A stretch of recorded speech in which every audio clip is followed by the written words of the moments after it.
an orchestra project.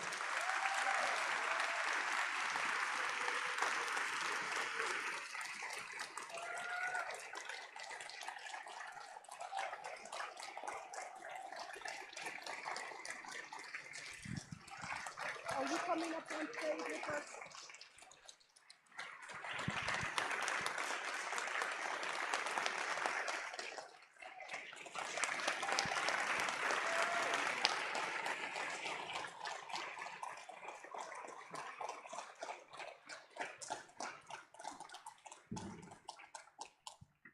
And we need just a few minutes for setup, and Ms. Baker is going to join us on stage with Dr.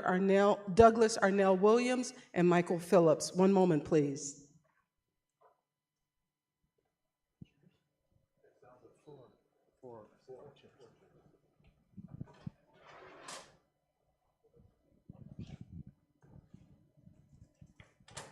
Did it take a lot for them to get everybody in the orchestra pit down there? Because I know it's a tight pit.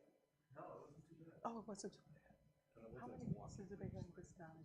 I know the first time they had 10. Right, I think it was like 7 or 8. Okay. How many people? 10. 10 again? Because I remember the first time 10 was hard for them. She said 18 last time. Oh, is that what? So she had 18 last time, 10 this time. Okay, wow. I know it the last time. Did they say she's coming up? Yeah, she's come. I talked to her. She said she's.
While we're waiting for Ms. Baker, I'd like to bring out Dr.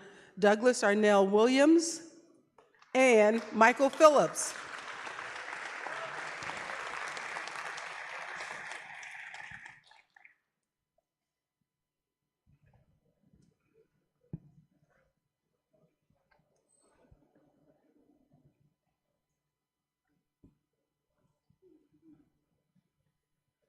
And here is the fabulous Miss Renee Baker.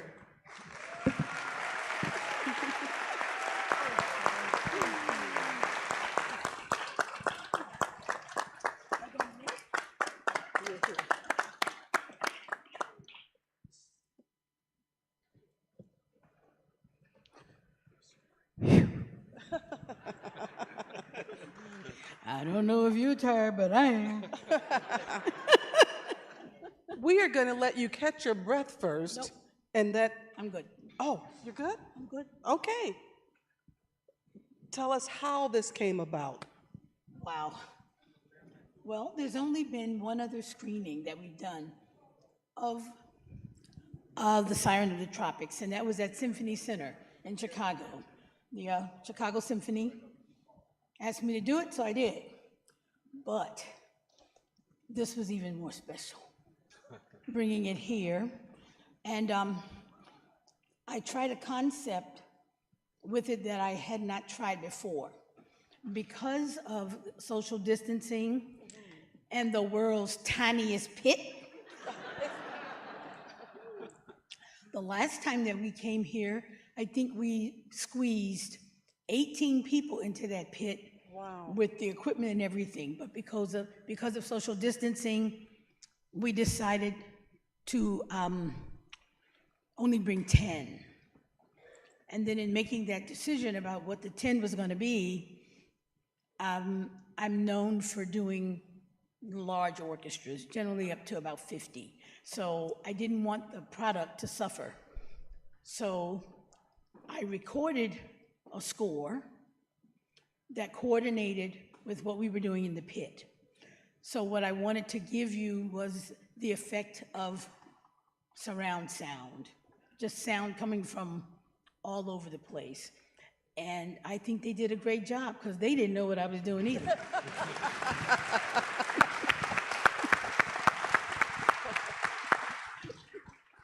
Did you like it?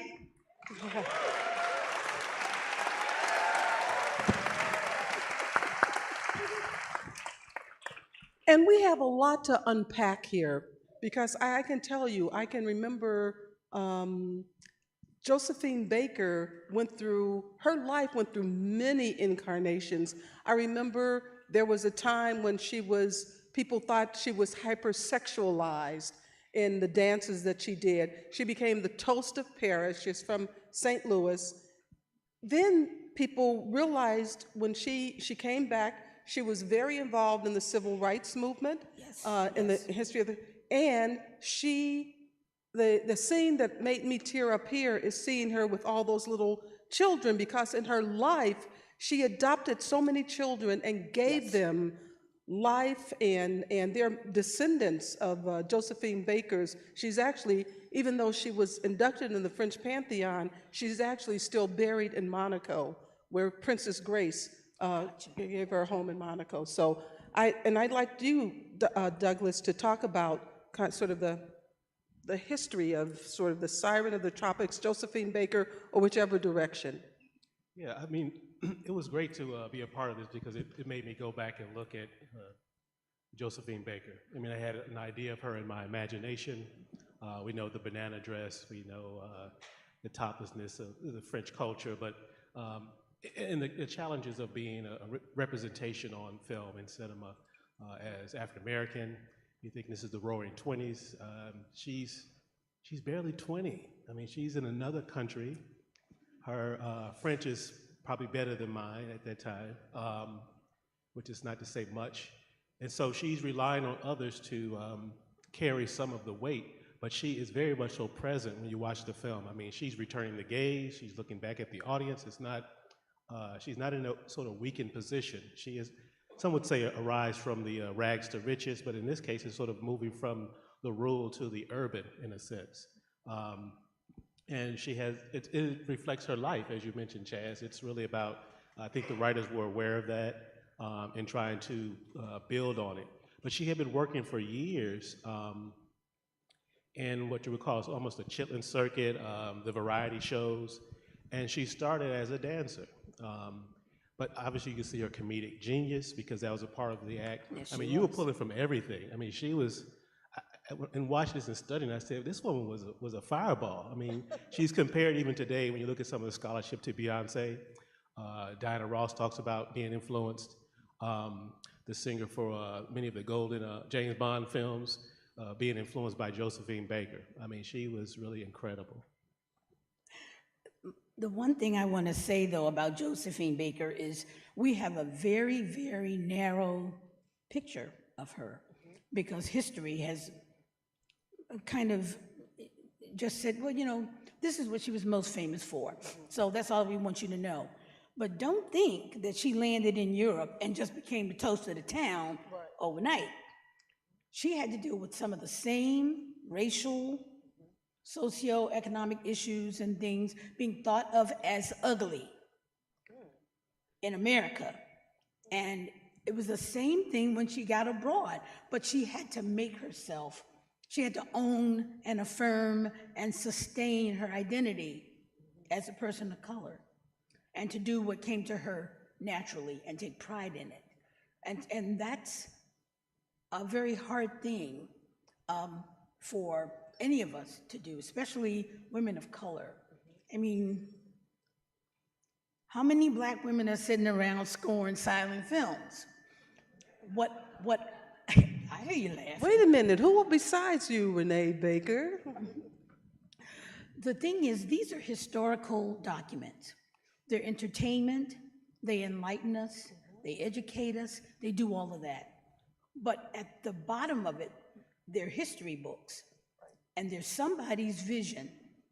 And that's why I wanted, at the very end, I know the projectionist was probably thinking, you know, you got some glitchy stuff at the beginning and at the end of this movie. And I said, it's intentional, because for 1 minute, I wanted you to just look at her beauty. Look at her at the end in slow motion with her fan. I think you got it, right? I love that. I love that you did that. Yeah, because you didn't get up. And I did the same thing at the beginning.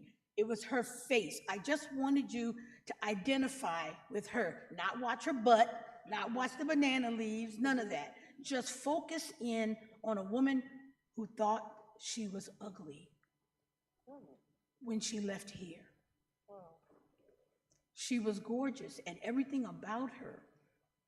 She was an honorable person. She was a political person. She was an aware person. And I just wanted you to see that she did more than shake her behind in fighting for civil rights, in being part of the French resistance. There was a lot of stuff going on with her. So that's it. Yeah. I really wanted to say how much I love the bookend idea, and it has a way of maybe at long last, with all that she had to fight against in white show business. You see her isolated on her own, fully herself in the bookend thing, and I really that score is fantastic, and these people are just amazing. And I wanted to ask you about, this is my perception of it, how I heard it. It's really the unease you hear in a lot of what we're hearing. It's, you know, hypnotic. It's also intentionally kind of keeps you off balance, and you're sort of, I think, being asked to kind of question, you know, the tropes and the whole kind of historical travesty atmosphere of the kind of movie making we're getting here. Correct. And she's so great despite it all. Yeah, I think for any of you that were here the last time that I was here, one of the things that I do in scoring silent film is I look at not only the product, but I look at what was going on around that product. Nothing happens in a vacuum. So if something's going on in theater, it's happening in film, it's happening in art, it's happening in architecture, it's happening in fashion, it's happening in everything. So I look at the world that is in place during that film, during the time that the film was made. I don't Mickey Mouse films because you don't need me to tell you that something fell. You saw it fall. So you don't need me to go with it, right? I think people are far more intelligent than that. And I also think that silent film, if you sit and watch it, it holds so much information that you miss it. If I Mickey Mouse the action, I want you to look at the entire content of the film. And so this concept of having sound coming in, I want you to forget that you're watching a silent film. And I hope you did. I mean, because there was music coming from all the corners. Could you talk a little bit about your process? You were talking a little bit about design. I'm thinking of Art Deco architecture at the time. I can see Ezra Couture's works. I can see the modernist movement coming out of these gestures. What in terms of the composition? I'm hearing wonderful percussionists. I'm hearing the strings. I'm hearing the range. You hear everything. And I have an orchestra, so whether I can bring the whole thing or not, it doesn't matter. Orchestra has strings and percussion and winds and brass, and I use all of it. But I also, as a composer, I write across all the genres. So there's classical, there's creative. I'm a member of the AACM. So I walk on the dark side and the light side, and so I cross the genres. And I think people are intelligent enough that they'll hear sounds and they won't run. It's all incorporated. For me, the genres are for the bookstores to put those little cardboard things in between the genres, so you know to go over there to get Coltrane, and you go over there to get this. Music is music, sound is sound, and yes, we have these delineations, but I was born and bred in the classical, traditional, and classical music. But as I absorb everything, we're all sponges. We absorb everything we access, everything we hear, everything we see, abstract art, conceptual art, cultures, food, everything that we encounter comes out in everything that we do, whether we think it does or not. So what you hear is a little, scallops and a little fried chicken and a little green onions. You hear a little bit of everything in the scores, and that's all I'm going to tell you about my process. Okay. So you mentioned the intelligence of the audience, and that's one thing I wanted to address, and just to let you know about intentionality. I don't think that it's not really addressing critical race theory or anything. It's addressing history. There are some films that we're going to show that even 10 years ago, maybe I wouldn't have shown, because maybe I would have thought, I don't know if this is the best representation of women, or if this is the best representation of African Americans, or if this is the best representation of Jews. I did have that consciousness. Now I believe that as long as it's something that we see the value in, whether it's as a history lesson or as an entertainment. I mean, Josephine Baker's movements and her she was the precursor to Lucille Ball or any of the other female comedians who are with her physicality. And yet you see her confidence come out. You see she doesn't really shirk from people or anything. And some of the things may seem a little melodramatic, but you look at something, as you said, of the time. Where is it encrusted in history? What's going on around it? What's going on sociologically? What's going on in the churches? What's going on in politics?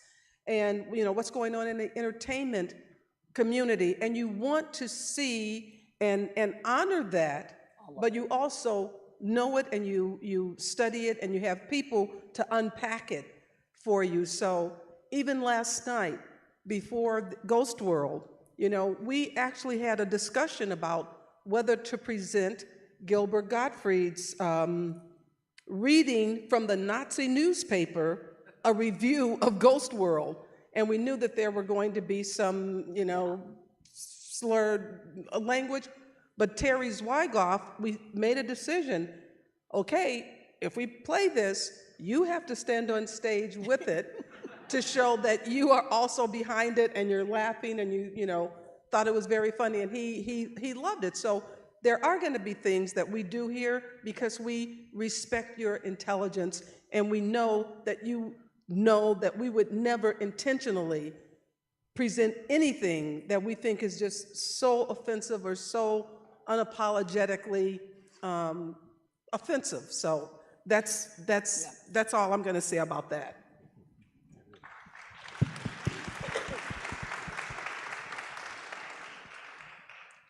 I will say I have scored some horrible films.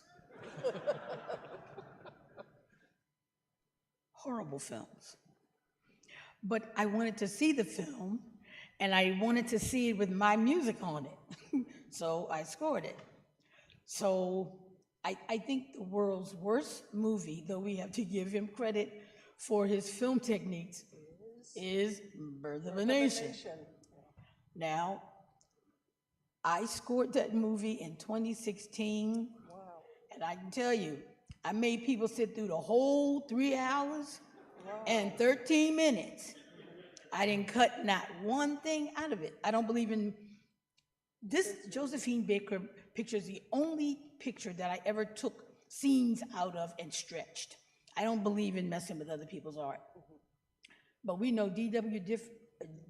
Griffith was an equal opportunity bigot because he hit everybody in his films. If you look at his filmography, there is no ethnicity that was left unscathed.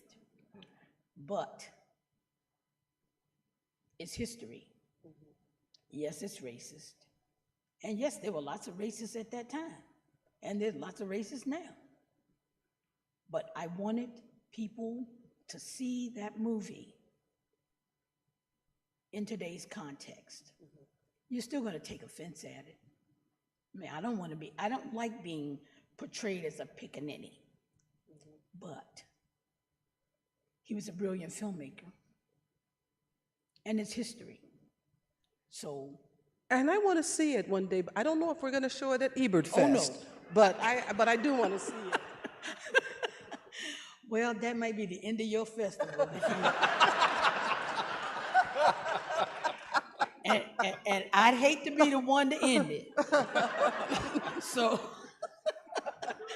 It may not be at Ebertfest, but I think because we have to disassemble and set up for the next movie, this conversation is cut a little short, but we're going to turn up the lights so that we can have questions from the audience, because we do like audience participation, and I think we'll have some microphone wranglers out there. Until they do that, though, let's keep talking. Well, I think by this time people have stuff they really want to know. Don't be chicken. I think I see one right here. Hi, thank you for coming. I was wondering if anybody on the panel knew of anything about Louis Buñuel's involvement with the film. He's credited as an assistant director, and I know this would have been very early in his career, probably before L'Âge d'Or and maybe even before Andalusian Dog. So I didn't know if any of you knew anything about Buñuel's involvement. I, too, noticed that for the first time that Louis Buñuel was credited as an assistant director on this film. Anybody know about the history of Buñuel's involvement? You got me this time. No, I'm afraid not. This is, I think, 1 year before the film he made in the 28th, the Surrealist. I'm blanking on the title. Yes, yeah. I wish I knew. If anybody knows, grab a mic and enlighten us. And it's funny because this is the crowd that sometimes, if we don't know on the stage, somebody in the audience says, oh, that's whatever. So if anybody knows anything about Buñuel's history, I don't think now, maybe later. Okay, let's go to the next question. On the floor, to your right. To the right. This might stump you all as well, but this theater was open in 1921, I believe. The film came out in 27. I'm curious if it would have played here, if we know. Did you hear him? Yes, we did this play here at this theater. That's something that we don't know. Okay, are all of you going to ask us questions we don't know? I will say quickly, this film did not get any kind of typical commercial distribution in the U.S. Nudity would have written it off, and also this is the first feature by any kind of studio of size anywhere that had a black female lead. And that was not going to happen in the U.S. of A. in 1927. So I would say it did not play here. Yeah, it was challenging. I mean, obviously the nudity, it was even backlash, even the African-American community, those of faith in certain sectors. And it was, she was not necessarily banned, but it was sort of, they protested and they picketed. And so she had that dichotomy, the challenge of trying to get her art out and loved in France, but also back in home. I just want to bring up the film too. I went back, and Lynn Winfield does a dynamic job of doing a biographical film on her, and just revisiting that and seeing how they captured some of those moments in her life and her career. What was it called? Oh, I I'm gonna like, say the Josephine Baker story, if I want to call it that. I think that's what it's titled, straight out. Okay. It's a Lynn Whitfield, Lynn Whitfield. question, From the balcony in the center. balcony center. Hello. Renee, thank you for explaining the stretching at the beginning and the end. I didn't understand it. Now I know what you had in mind. My question is, near the end, I believe you did something similar by looping two scenes. Was that my imagination? And could you also address that if that was a deliberate design decision? And I also have one additional comment, which is the stretching, the slow motion, the beginning and the end, okay? It seemed like someone blew those images up and cropped them from top and bottom, and there was some image degradation. Was that accidental, or how did that happen? Oh, you give me far too much credit. I just grabbed those clips, snapshots, and stuck it on the beginning and stuck it on the end. I did not crop it. I don't know how to crop. I'm a composer. Actually, but I do know how to slow stuff up. So when they asked me if that was on purpose, it was. I just wanted you to take an extra moment to look at her, to really take in how pretty she was, how glamorous she was.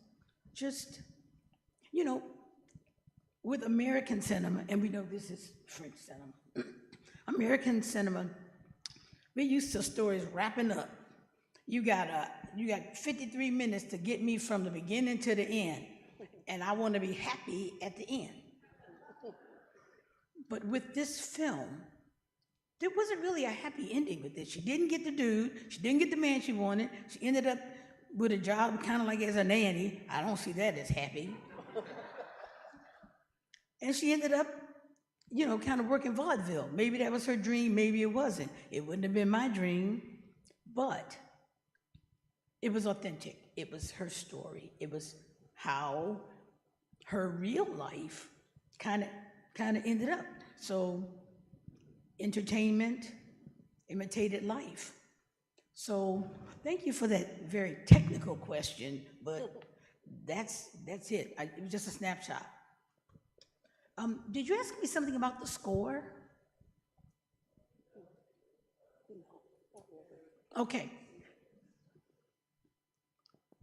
Okay, thank you. I love the vocal additions on the score. I mean, that was great. I just love that. Subliminal almost. Well, the thing with voices is we forget your voice is your first instrument. So when I use vocalists, I use them as part of the ensemble. So often they don't have words. Sometimes they do, sometimes they just have syllables, but I want them to blend in. And as a composer, I kind of know how to lead you, because I know if you hear a voice, you'll go, oh, this is a special moment. It was, but I just wanted to take you out there a little bit. You know, I'm an extractionist. I like abstract, because I think people are smart, and you'll get it.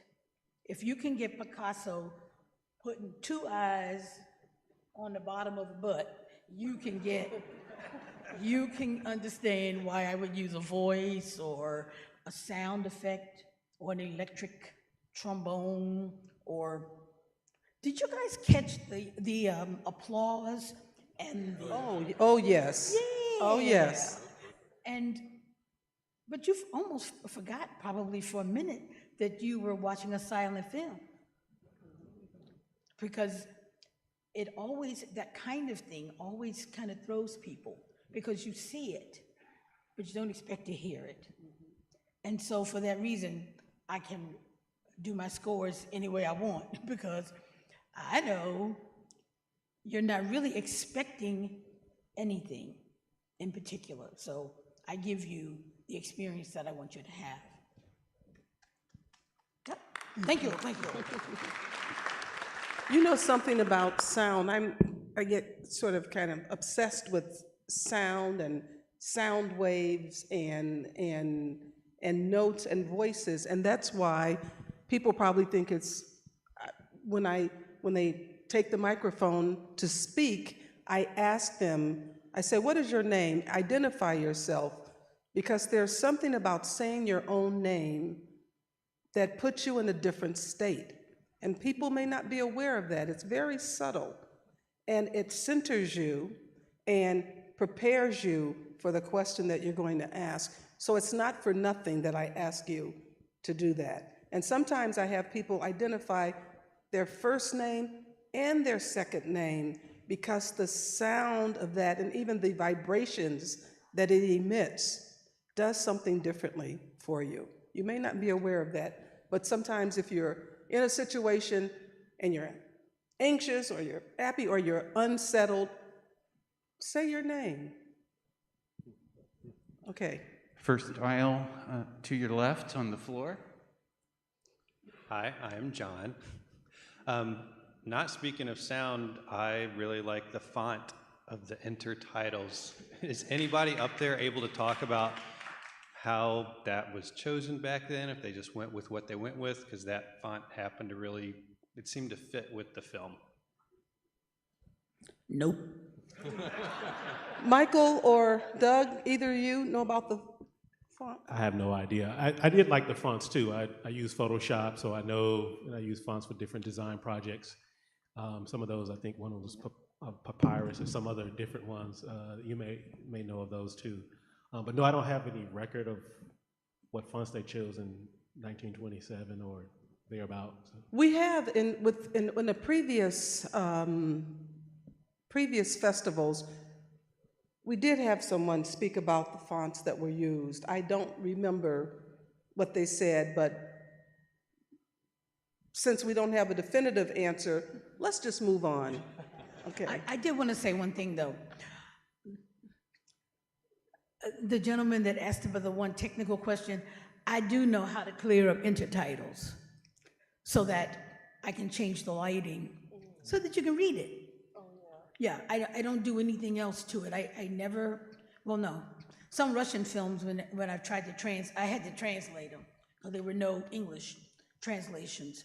So if I come to an intertitle that I have to struggle with these 60-something-year-old eyes, then I assume that the audience is going to struggle also. So that I will clean up. I will clean up just that card and then take it back to the original lighting. But in general, the foreign films often, they seem to do a better job than we did with some intertitles. Because I have to do a lot of cleanup on intertitles and retyping of captions for some of the American films that I do. Well, thank you for that. I'm getting the signal that we have one more question. On the floor to your right. To the right. Okay? Yeah. Jim Burns, my 8th Ebertfest from Norman, Oklahoma.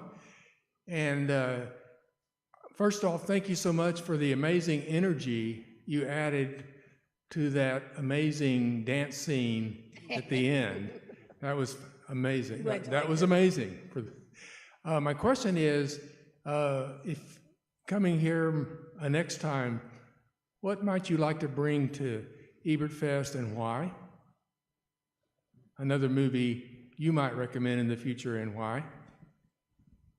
I already have an idea about one, but I don't want to say it today. And it's one that we already discussed, but we won't. I got it. Yeah, we won't. You know which one, but we won't discuss that today. We'll just say you will be seeing Miss Baker and the Chicago Martin Orchestra back again. Thank you.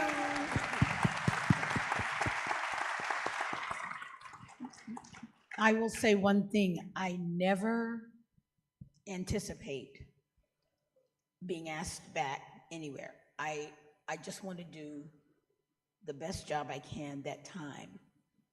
And I want everybody to leave happy and at least enlightened, like what, even if you left saying, what was that? You know you had an experience. And so, Chaz, I thank you so much. This is a highlight for us.